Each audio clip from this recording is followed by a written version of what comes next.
Selamat siang, Pak. Selamat siang juga.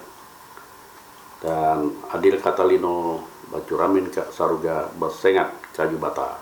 Arus, arus, arus. Apa yang menjadi usulan masyarakat dalam perpindahan IKN ke Kalimantan Timur ini, Pak? Ya, ini kalau kita pikir ya, sebenarnya banyak yang kita ingin usulkan, tetapi kan kita lihat mungkin keterbatasan kita atau pemerintah kita dalam mewujudkan itu juga. Nah, namun yang kami sampaikan ini tidak lain adalah ya berasal dari rakyat jelata, rakyat di bawah atau yang kita kenal dengan akar rumput yang tidak mengerti apa-apa. Nah, namun demikian kita manusia ini kan berbeda dalam kemampuan, berbeda dalam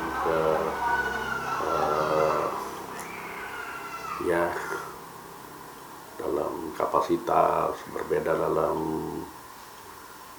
apalagi hal-hal yang kita miliki. Tapi ada satu hal yang sama, tidak lain adalah perasaan kita manusia, yaitu jadi kalau kita rasakan itu baik, ya insya Allah orang lain juga menganggap itu baik.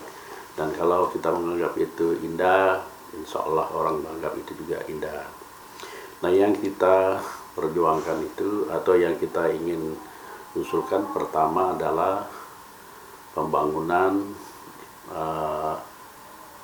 rumah betang atau di sini dikenal juga nama lamin adat atau rumah masyarakat atau rumah rakyat atau rumah demokrasi. Nah, itu satu. Yang kedua yaitu mengenai pembangunan burung Garuda yang menjadi kebanggaan bangsa Indonesia. Nah, ini juga perlu kita harapkan dibangun di IKN atau di Istana Merdeka supaya ini semakin mantap bangsa kita, terutama dalam mewujudkan, dalam mengamalkan ideologi Pancasila. Dan yang ketiga adalah bagaimana kebersamaan kita di dalam IKN itu. Nah, tentu ini akan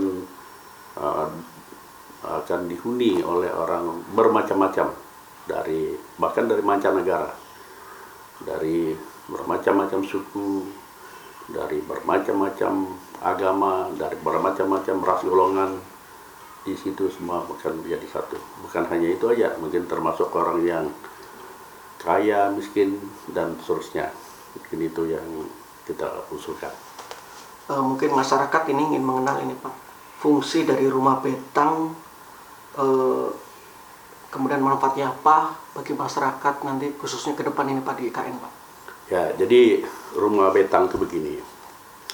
Rumah betang itu adalah rumah pertemuan rakyat, pertemuan masyarakat dalam menyelesaikan persoalan hidup, ya, hidup sosial kemasyarakatan atau yang kita kenal juga di sini dengan lamin adat. Nah, disitulah tempat kita bercengkrama, tempat pertemuan. Kalau misalnya diadakan istilahnya pesta rakyat boleh di situ. Kemudian juga kalau ada keramaian yang sifatnya untuk rakyat jelata bisa juga, tapi tidak boleh jauh dari istana. Nah, yang kedua juga disitulah kita akan kembangkan adat istiadat, budaya kita. Karena apa? Karena rumah betang ini atau lamin adat ini atau rumah rakyat ini merupakan simbol dari jati diri atau dari identitas bangsa. Nah, oleh karena itu, karena ini di daerah, kita ingin ya, walaupun kita maju, walaupun kita canggih kehidupannya, walaupun kita modern, tetapi jati diri kita tetap ada. Kemudian budaya tetap terpelihara dengan baik. Nah, istilahnya wadah untuk memelihara itu, wadah untuk mengembangkan itu tidak lain adalah rumah betang atau lamin adat atau rumah rakyat itu. Nah, kemudian di situ juga berarti kalau dibangun oleh pemerintah itu juga salah satu penghargaan dari pemerintah pusat menghargai kearifan lokal dan juga menghormati kearifan lokal juga. Jadi itu merupakan simbol, sehingga kepada teman-teman ada juga yang mengusulkan ya lamin adat atau rumah masyarakat itu juga tidak masalah, karena kita harapkan begini, rumah betang ini itu merupakan simbol apa? Simbol persatuan khususnya Dayak ya, simbol persatuan budaya kita walaupun agak beda-beda juga ya. Nah, kalau Dayak bisa bersatu maka Indonesia akan maju. Nah, ini harapan kita. Dan rumah betang itu bukan hanya untuk orang Dayak aja, tetapi merupakan untuk bangsa Indonesia. Ya, jadi kita jangan salah kaprah menilai seperti rumah betang. Ya, jadi ngerti dalam pembangunan itu bisa aja ornamennya atau apa namanya, perlengkapannya itu bisa juga dari bermacam-macam daerah, karena kita ini banyak juga ya.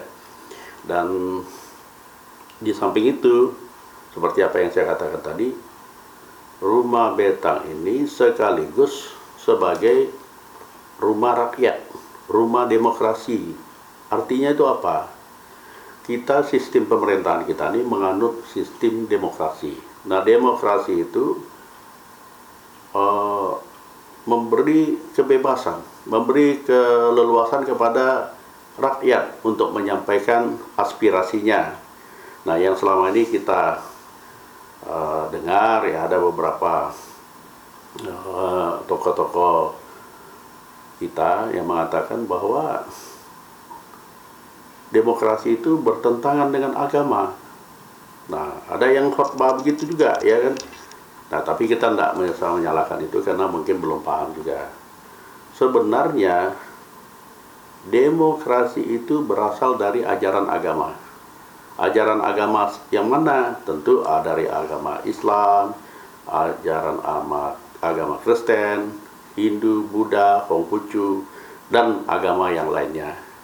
Nah, apa kata agama? Bahwa manusia itu sama kedudukannya di hadapan Tuhan.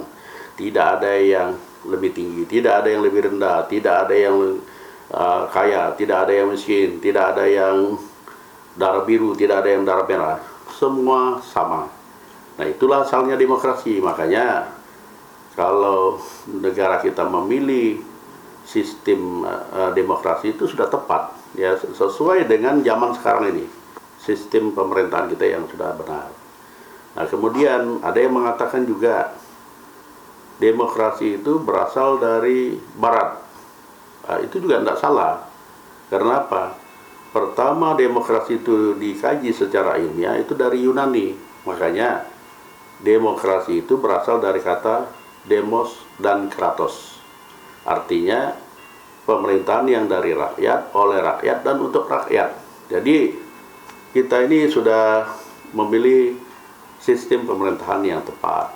Nah, kemudian selama ini kita lihat, seperti saya katakan tadi ya, kalau pemerintahan kita ini menganut demokrasi, berarti setiap saat atau setiap hari atau setiap ada waktu pasti ada demo untuk menyampaikan aspirasi. Itu tidak salah ya, karena memang seperti itu ya kan. Nah, cuma yang selama ini kan demo itu atau unjuk rasa itu dilakukan di pinggir jalan, banyak merusak tanaman, banyak merusak pembangunan.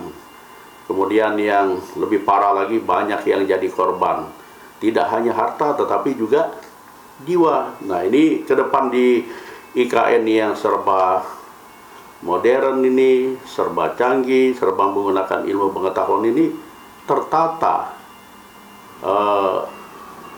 demonya, ya, artinya kalau mau demo silakan di Rumah Betang, sampaikan aspirasi baik-baik, sampaikan maksud dan tujuannya untuk mengkritik pemerintah, tetapi dengan cara yang santun, yang bagus, ya, tidak ya merusak dan tidak anarkis. Nah, itu yang kita harapkan. Kemudian ini terkait pembangunan burung Garuda ini nih, seperti apa nih Pak?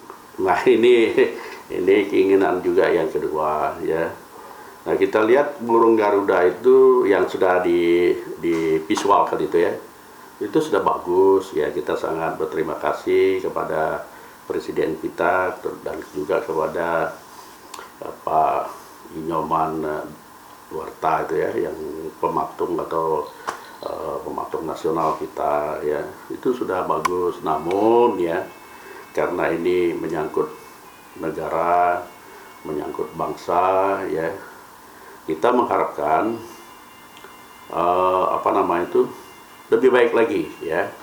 Nah, bahkan kita mau menginginkan pembangunan patung itu, kita contoh yang dilakukan oleh tetangga Singapura, ya, ada patung singa yang menjadi kebanggaan mereka, dan ini juga jadi daya tarik bagi mereka juga.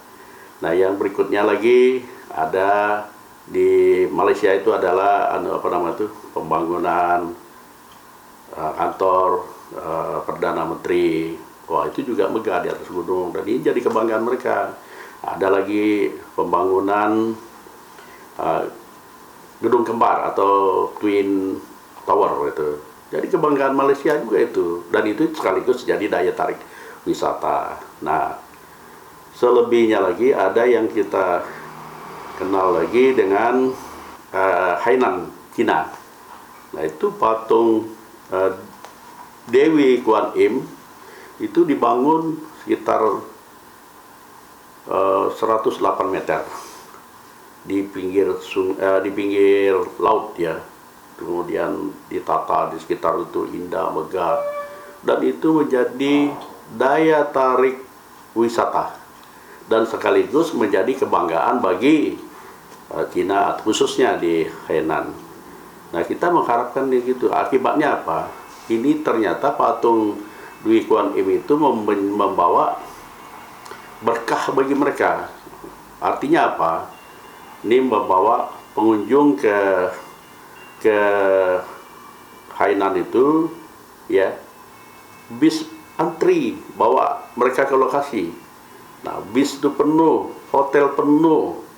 Nah, artinya roda perekonomian rakyat bergerak. Nah, ini yang kita inginkan, membawa berkah dan bawa manfaat bagi mereka. Demikian juga kita, kalau misalnya kita bangun patung atau gedung Garuda itu lebih tinggi, misalnya 160 meter misalnya, indah, megah, yang menjadikan kebanggaan kita dan sekaligus menjadi daya tarik wisata untuk datang ke Indonesia. Nah, itu tidak sia-sia, dan ini akan menjadi daya tarik dan sekaligus memberi income bagi kita, memberi pendapatan bagi kita yang tidak ada habis-habisnya. Karena kita akan sadar, ya, bahwa seperti hutan kita, ya, lama-lama akan habis ini. Kemudian batu bara, minyak dan lain sebagainya juga akan habis. Nah, jadi itu harapan kita ini. Jadi demikian mengenai itu. Kemudian yang terakhir terkait penghunian istana sendiri itu seperti apa itu? Begini, kebetulan saya ketemu seorang, ya, sebenarnya orang Amerika, kebetulan beliau itu mengajar di Singapura, dosen di sana. Nah, entah siapa yang kasih tahu nama saya, lalu dia datang temui saya, dia bilang, "Pak Johardi, bagaimana tentang pembangunan IKN yang direncanakan akan pindah ke Kaltim?" Oh, saya bilang, saya tidak tahu, kita ini kan tidak tahu apa-apa, kita masyarakat biasa aja. Cuma yang saya dengar, IKN itu akan dibangun lebih bagus dari ibu kota yang ada di dunia ini, ya, dan salah satu ibu kota negara yang terbaik di dunia, menggunakan ilmu pengetahuan dan teknologi canggih, kemudian memperhatikan aspek baik lingkungan maupun transportasi, komunikasi, lengkap semuanya. Itu yang saya katakan sama beliau. Tapi beliau komentar apa? Oh, kalau begitu IKN itu untuk orang pintar, orang pintar-pintar, dan orang kaya-kaya. Bilang, bah, ini yang tidak nyaman didengar ini. Saya bilang dalam hati begitu ya. Tapi ya saya renung itu. Padahal hidup ini kan tidak bisa orang kaya hidup dengan orang kaya, ya tidak bisa begitu ya. Orang kaya memerlukan orang miskin, dan orang miskin memerlukan yang kaya juga, sehingga hidup itu selalu seperti itulah ya. Di mana ada orang kaya, disitulah orang miskin. Nah, mengenai di IKN ini, ya ini kita ingatkan aja kepada pemerintah. Jangan dirancang untuk orang yang kaya saja, jangan dirancang untuk yang orang pintar saja. Nah, jadi orang di situ, ya kita lihat di Jakarta yang sekarang nih, ada yang saya pernah kebetulan dibawa teman, kami nginap di satu hotel yang gedungnya tinggi, ya.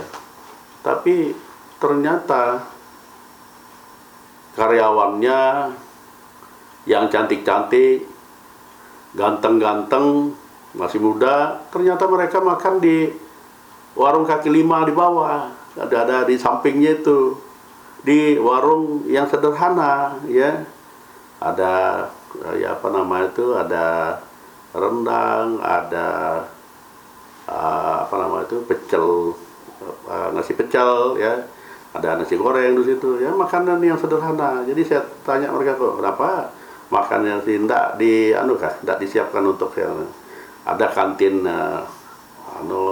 tapi gaji kami kan tidak mampu membawa kami makan di restoran yang mahal. Gaji kami tidak mampu membawa kami makan di kantin yang mahal. Makanya kami makan di sini. Oh, begitu, saya bilang. Nah, dengan demikian, jadi ini juga dirancang, ya. Nah, dalam merancangnya ini, ya seperti apa saya katakan. Kalau ada misalnya, tapi dibuat supaya bagus, ya. Dibuat motifnya motif kedaerahan misalnya, ya, untuk kita semua juga, ya. Nah, kalau ada yang bisa mengelola, ya, nanti apa nama itu, mereka yang ya khususnya orang daerah juga lah, ya, diikutkan misalnya, supaya apa, lama-lama sebenarnya kalau menurut saya itu, ya maaf aja ya, manusia itu tidak ada bedanya. Ini kan karena pertama adalah pengetahuan, pertama adalah pengalaman, pertama adalah karena kita sering melihat, ya kan.